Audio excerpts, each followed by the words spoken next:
Guam, August 1944.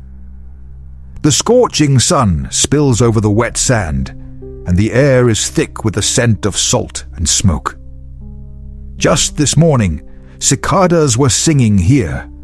Now only the clang of metal can be heard. Somewhere up the slope, American troops are finishing off the remnants of the Japanese garrison. Aiko Sato, a 25-year-old nurse of the Imperial Army, sits against the wall of a half-ruined warehouse. Her hands are covered in blood. Not her own, someone else's. She's bandaging the shoulder of a soldier who no longer speaks, only breathes quickly and shallowly. In the distance, the explosions grow less frequent. That means only one thing. The defense is over. In her bag, there are a few bandages left and a scrap of cotton. No water. The commander is dead. The radio is silent. Aiko presses her palms to the ground, cold and sticky. Around her, it's quiet. Too quiet. Even the sea seems to have stopped making noise. She remembers the last words of her instructor at the training school in Osaka. If the Americans take you prisoner, don't give them that satisfaction. Better to die. A woman without honor is no longer Japanese. Aiko had nodded then, convinced that war meant order and duty. Now, the order has crumbled, and only one duty remains: to survive. From behind the bushes comes the sound of footsteps. Heavy boots, the click of metal, rifles.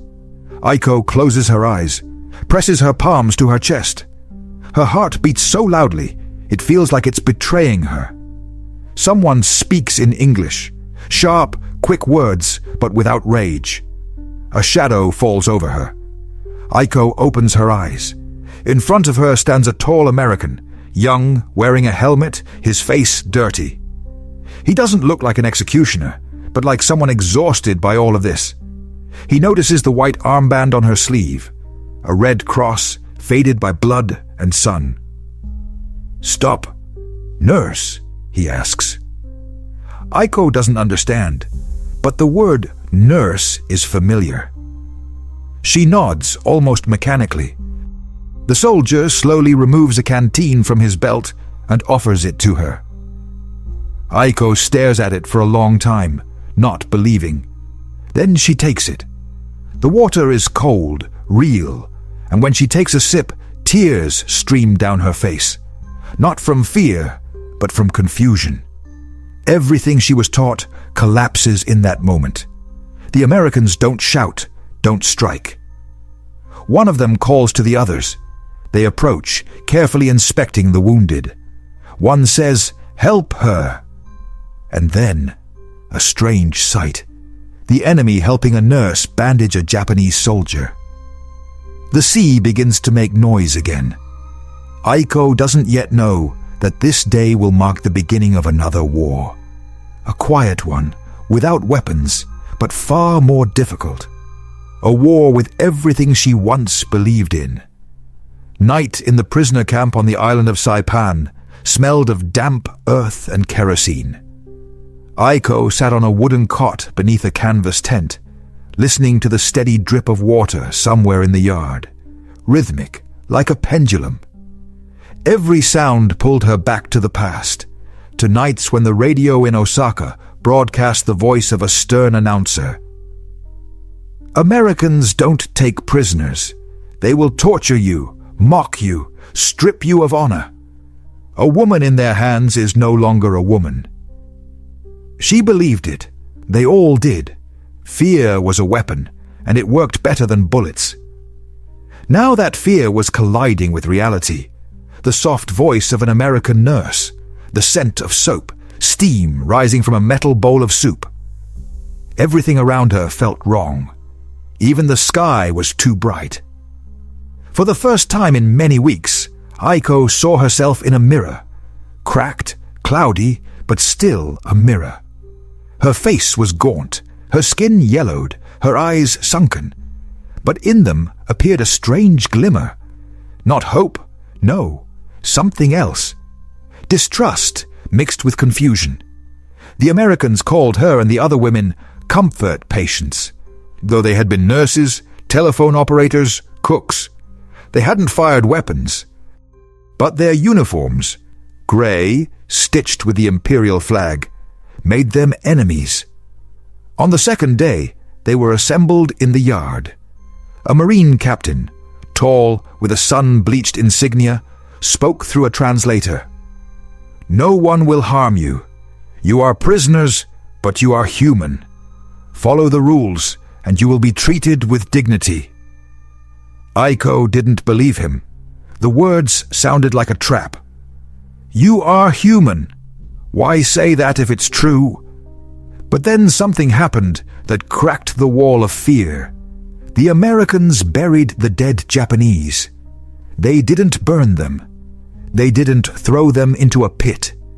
They buried them, with prayer, with name markers. Aiko stood off to the side, watching a soldier in a dirty uniform carve a wooden cross and place it in the sand. "They were brave," he said quietly, not for an audience, just to himself. Tears welled in her eyes. No one was supposed to speak that way about enemies. But he did. That evening she ate her full portion of rice for the first time, leaving not a single grain.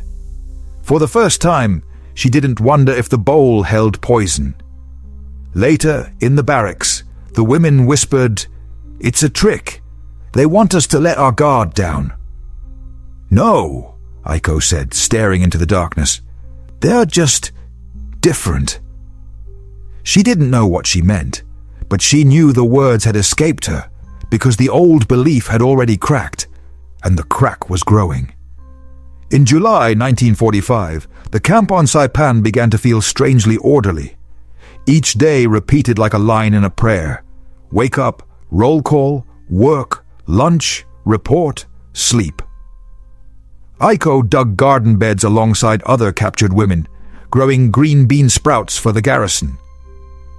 Sometimes when the wind blew in from the ocean, she could taste salt on her lips and imagined it was the scent of home.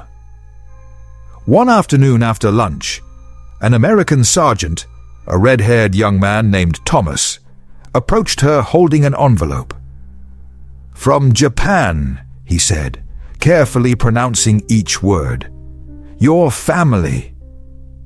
Aiko froze. A letter? From Japan? That was impossible. Mail between enemies? But Thomas only nodded. The letter had been delivered through the Red Cross. He handed it to her gently, as if it was something fragile, and stepped away. The envelope was crumpled, one corner singed. The handwriting, her mother's.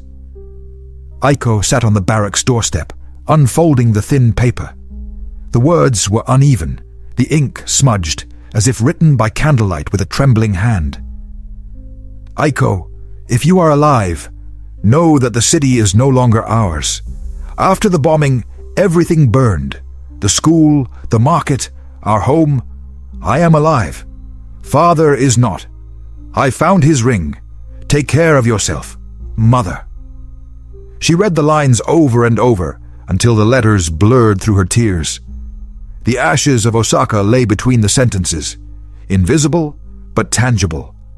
Later, in the shade of the palm trees, Aiko sat beside Thomas, who was cleaning his rifle. "Osaka, no more," she said in broken English. He looked up. "I know. We saw photos." "Why?" she asked, not accusing, just trying to understand. He didn't answer right away. He pulled out a pack of cigarettes and offered her one. "Because war," he said quietly. "Everyone loses." Those two words stuck in her mind. Everyone loses. Not enemies, not victors, everyone. That night, Aiko didn't sleep. Outside, the rain rustled softly, and the camp breathed steadily like a living creature. She looked at the letter, at her mother's careful characters, and thought, maybe I didn't fall into the hands of enemies, but into the hands of people who were simply tired of losing too. From that moment, she began to listen. Not to orders, not to propaganda, but to the voices around her. How the soldiers argued about baseball, how the cook whistled a jazz tune, how someone laughed, openly, not out of fear.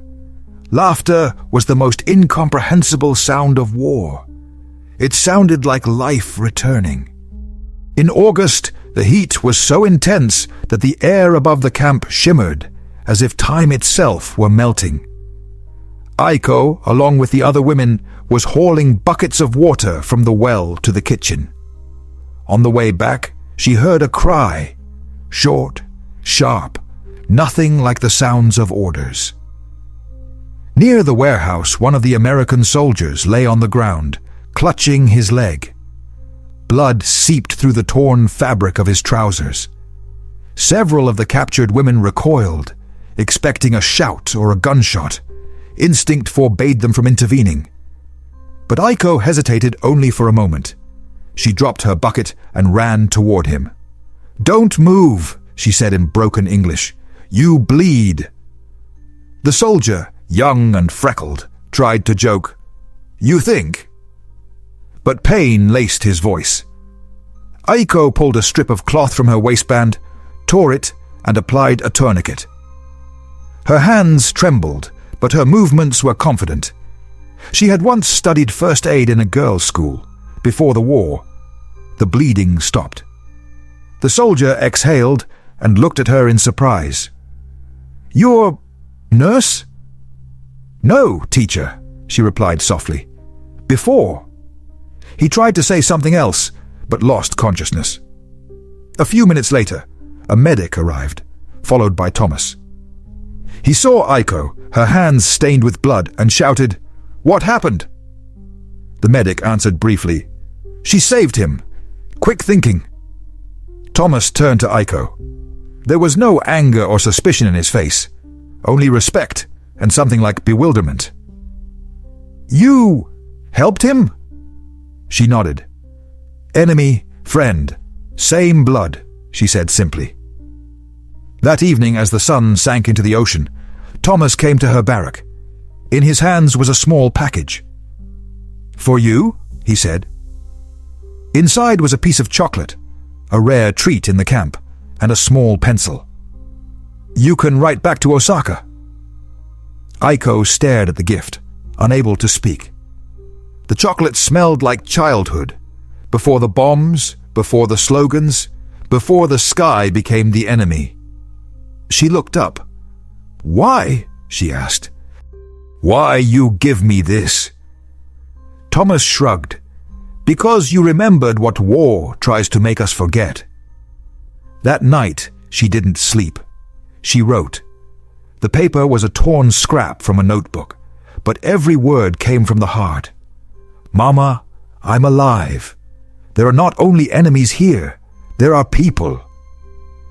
Outside, the camp once again felt peaceful, and for the first time since it all began, Aiko felt not freedom, not hope, but a delicate, almost imperceptible forgiveness. September brought storms and the scent of change. There were fewer shouts in the camp now. Orders were given more calmly, almost wearily. The war was ending, but no one yet understood what that truly meant. Aiko was transferred to a small infirmary within the camp. The American doctors had decided that her knowledge, however basic, could be useful. Her tasks were simple: sterilize instruments, change bandages, fetch water. But for her, it became something more. It was a time without flags, a place where there were no longer us and them. One day, she was assisting a doctor in stitching up a Marine who had been injured in an accident at the warehouse. The man, a brown-haired soldier with grey eyes, watched her movements. When she carefully handed him a bandage, he suddenly asked, "How long you been helping us?" "3 weeks," Aiko replied. "You're good," he said, surprised. "Better than some of my medics." Aiko gave a faint smile. "Because I listen," she said quietly. That evening, when the heat had finally eased, Thomas found her again near the kitchen. He was carrying 2 mugs of hot coffee, the first in many months. "Thought you'd like to try it," he said. "American coffee. Bitter as hell, but it keeps you awake." Aiko took the mug with both hands. "You always bring something," she said with a smile. "Habit," he shrugged. "I fix things. People, sometimes." They sat in silence. Smoke drifted over the camp from the fires where women were drying laundry. Somewhere a radio played, a faint, trembling signal carrying the voice of a broadcaster. "Emperor announces surrender." The words were in English, but the meaning struck instantly. Aiko froze. Her eyes filled with fear and disbelief. "Surrender. Japan." Thomas nodded. "It's over." She stared at the ground, her fingers trembling. "Over means what?" He was silent for a long time, then said, "It means you can go home." Home, a word that sounded like both a dream and a wound. Aiko didn't know where to return. Her city had burned. Her country had bowed to defeat. And here, among those she had been taught to hate, she had felt human for the first time. The next morning, part of the camp's guard was withdrawn. The barbed wire remained, but the doors were no longer locked. The women were allowed to walk to the shore, to look at the ocean. For the first time, without fear. Aiko stood on the sand, watching the sunset. Thomas approached and stopped beside her. "You'll leave soon," he said. "Maybe," she replied. "But part of me stays." "Which part?" "The one that learned, not all enemies are enemies." He smiled, but in his eyes was a quiet understanding. The war was over, but the memory would remain. And somewhere far beyond the horizon, the world was beginning to relearn how to be human. The morning was strangely quiet. The sky above the camp's bay was as clear as rice paper, and the wind stirred the flags on the masts, but without their former dignity. As if even the fabric had grown weary of war. Aiko woke before dawn. The other women were still asleep, curled up in their blankets. On the nightstand sat her mother's letter, neatly folded, and a cup with the cold remnants of yesterday's tea. Tomorrow she was to leave the camp. Her name appeared on the repatriation list, alongside dozens of others. A return to her homeland. Only the word home now felt too loud, almost foreign. She stepped outside. The ground beneath her bare feet was damp from the night's rain. Near the kitchen, Thomas was already standing. In his hands, a small kettle and 2 tin mugs. "Thought you'd come early," he said, pouring hot water. "You always know," she replied, sitting on a crate beside him. They drank in silence. Steam rose into the cold morning air, and in that simple ritual there was something almost sacred. "You'll go home tomorrow," Thomas said quietly. Aiko looked down at her tea. "Home? Maybe only word now." "You'll rebuild," he replied. "You're stronger than you think." She nodded. "And you?" "I'll go back to the farm. Help my father. Try not to think about all this." The wind rustled between them. "I want to say thank you," Aiko said. "For chocolate. For seeing me." Thomas smiled, but his eyes shimmered. "You saved a man's life. You saw us too. That's how it starts, isn't it?" She wanted to answer, but no words came. Only silence, filled with the sounds of the sea. Thomas stood, rummaged in his pocket, and pulled out a small wooden pendant. A smooth piece of bamboo, carved with the symbol of the sun. "Found it near the beach weeks ago," he said. "Thought you might want it." Aiko took the pendant, her fingers trembling. "Sun," she whispered. "In Japan, sun is life." "Then take a bit of it with you." When the sun rose above the camp gates, their shadows fell side by side. 2 figures, almost touching, but separated by a thin strip of light. She knew they would not meet again, but that was the point. Kindness doesn't require reunions. It simply remains in memory, like the taste of warm tea on a cold morning. Later, in the truck on the way to the port, Aiko held the pendant in her hand. Palm trees flashed by, ruined houses, soldiers with tired faces. She looked at them and thought, if war ever returns, I will tell them that once enemies gave us tea and allowed us to become human again.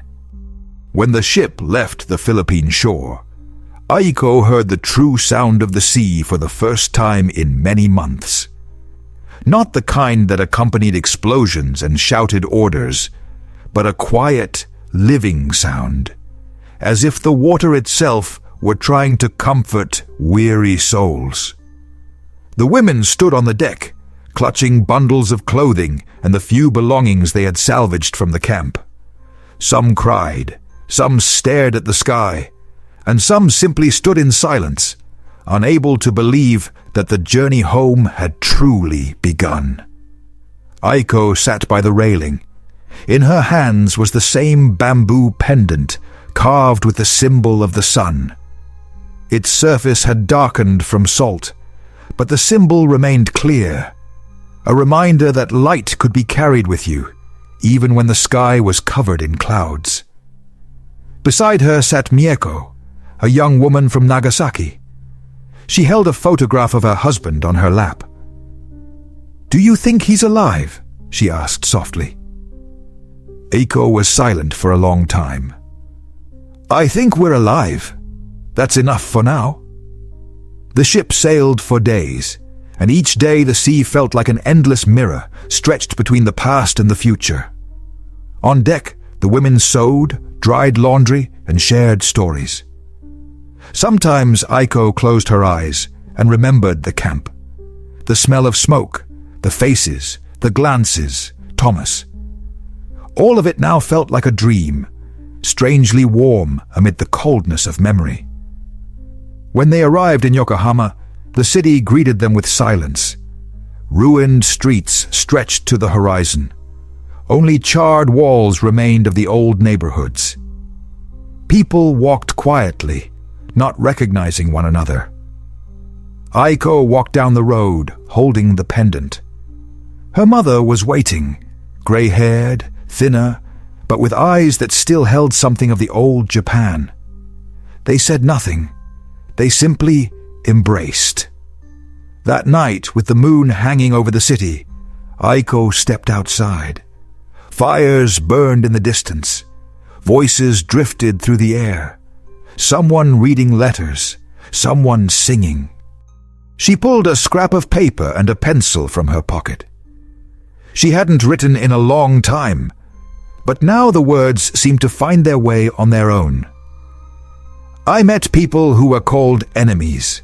They gave me tea and life. If someone reads this years from now, let them know war can destroy cities, but it cannot destroy kindness."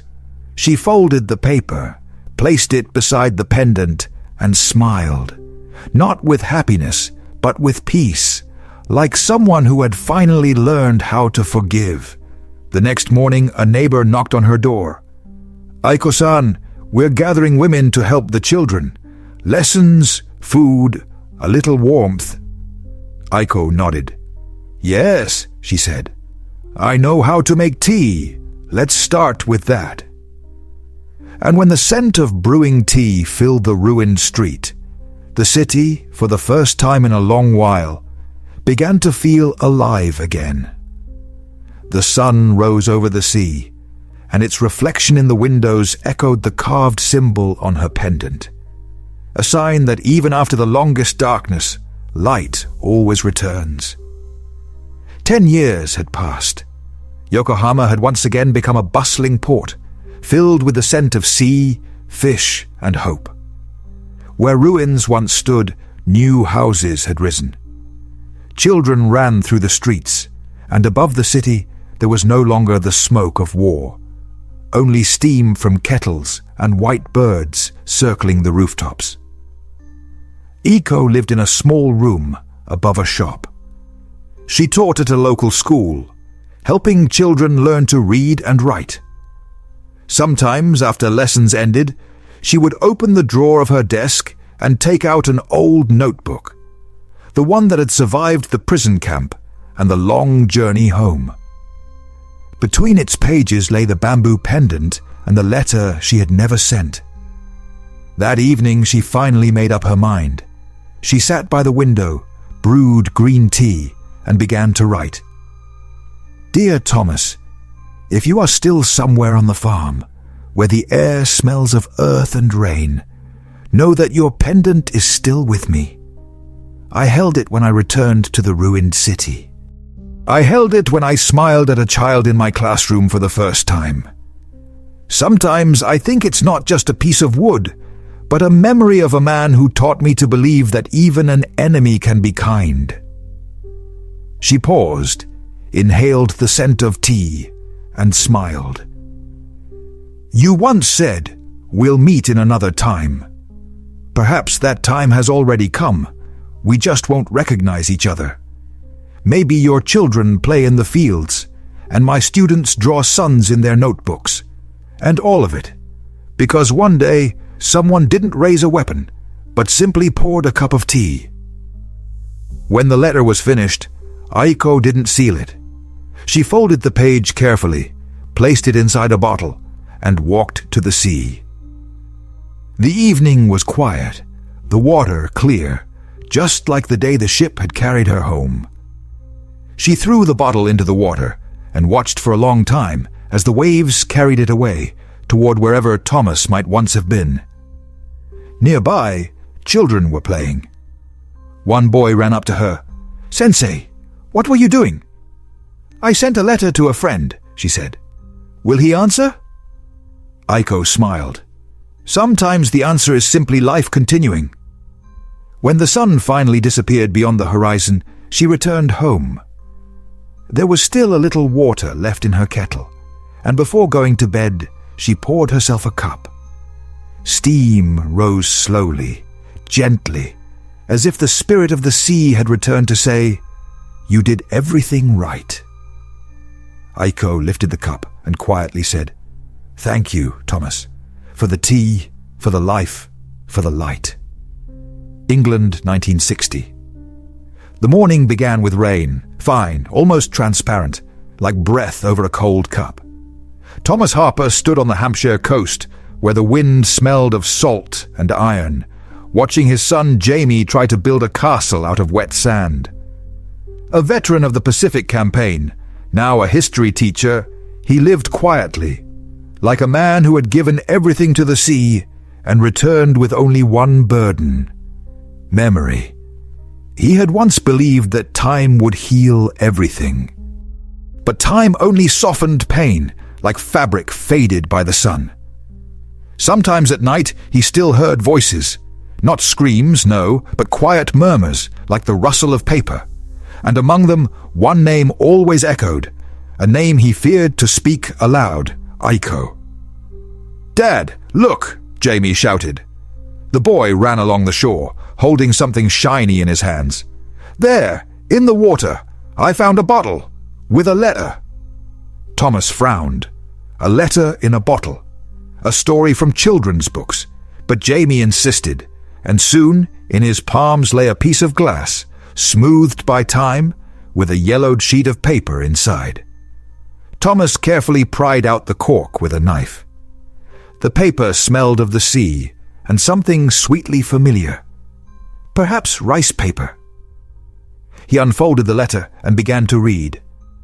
Dear Thomas, if you are still somewhere on the farm, where the air smells of earth and rain, know that your pendant is still with me. The words blurred. He sat down right there on the cold sand, feeling the rush of blood in his ears. It was her handwriting, neat, like the breath of someone afraid to make a mistake. Dad? Jamie asked softly. Is it someone you knew? Thomas smiled, and in that smile was everything: pain, wonder, gratitude. Yes, son, someone who taught me how to be human. He read the letter to the end. Every line rang with truth, as if the sea wind itself had dictated it. When he finished, Thomas folded the paper carefully, tucked it into his pocket, and looked out at the horizon. There, where the waves broke against the shore, he thought, or did he truly see, that for a moment a face flickered in the water's reflection. Dark eyes, a calm smile. He didn't blink. He simply nodded. The sea answered with a gentle gust of wind, and the bottle, now empty, bobbed in the foam as if preparing for a new journey. Thomas took his son's hand. "Come on, Jamie. Time to go home." "And the letter?" "It arrived where it was meant to." On the walk back, he kept thinking about Aiko's words. Sometimes the answer is simply life continuing. From that day forward, every year on this same day, he brought 2 cups to the sea. One for himself, the other for the one who had once shown him that even in the hell of war, humanity could be preserved. And each time the tea began to steam, the wind seemed to whisper from afar, "Thank you for the light." Yokohama, 1987. The old shop by the port smelled of paper, sea, and time. Ika Morita, 36 years old, a literature teacher, held a letter framed in glass. It hung on the wall between yellowed photographs of sailors and faded flags. Beneath it was a plaque in English and Japanese. "Found on the Hampshire coast. A letter from a Japanese prisoner to a British soldier. The story is unknown, but as you can see, it arrived." Aika stood for a long time, unable to believe it. She knew that handwriting, sharp, precise, as if cut from paper. She had seen it thousands of times on old notebooks, scraps of recipes, school letters. Her mother, Aiko, had died when she was 12. She had never spoken of the war, as if that part of her life had been locked away. But sometimes when she brewed tea, she would gaze out the window and whisper a single word in English. Hampshire. Now everything was clear. The shopkeeper, an elderly Englishman, stepped closer. "You're from Japan, yes?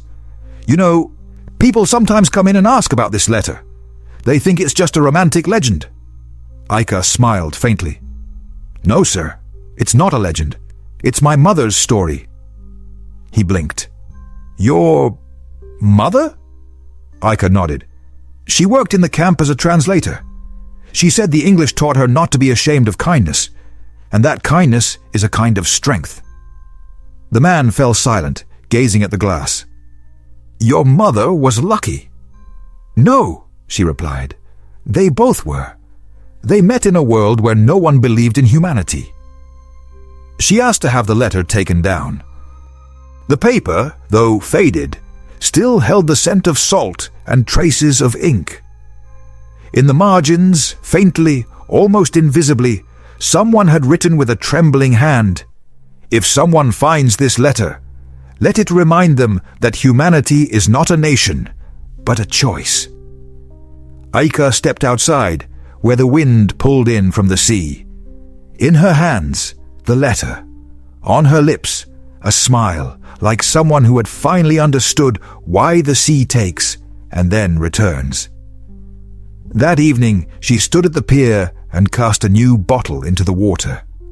Inside, a short letter. "To Thomas Harper, my mother found peace with the world. I hope you did too." She closed her eyes, listening as the waves carried the bottle away. In those waves were voices, memory, the past, and in a strange way, peace. And somewhere far away, on a cold English shore, tea began to steam again in 2 cups.